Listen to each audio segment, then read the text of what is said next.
Okay, got one last update for the day. Chiller is now not inverted anymore. Got my loop temperature down to 59 degrees. I got my condenser water up to 73. Got the tower limited, or not tower, I got the compressor limited to 50%. Here are my drives for the cooling tower. It sits on the other side of this wall. The tower has a set point of 74. And that fan is just squirrel cage blowers. The fan's just kind of putzing along, maintaining as close to 74 as possible. So now that I'm below 60 on the chilled water side, I'm going to just watch this bad boy slowly today.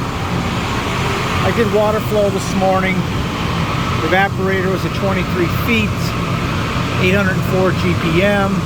That's 50 GPM higher than design.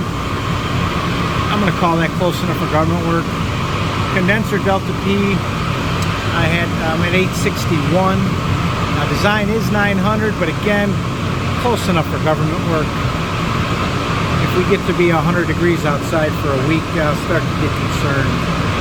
But other than that, it's doing real good. I'm making full use of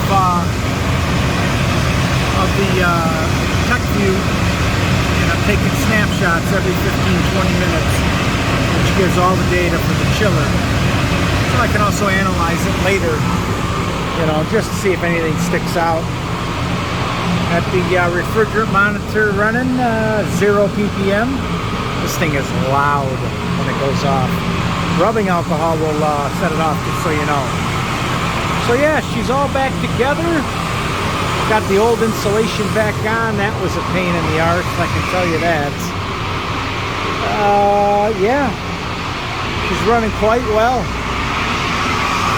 Everything nicely painted. My oil's a little high. Probably end up taking out a little bit.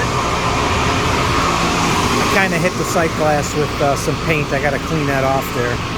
But yeah, that's all for today. Thanks for following along on this project. The next one to come will be when I start up this other guy right over here.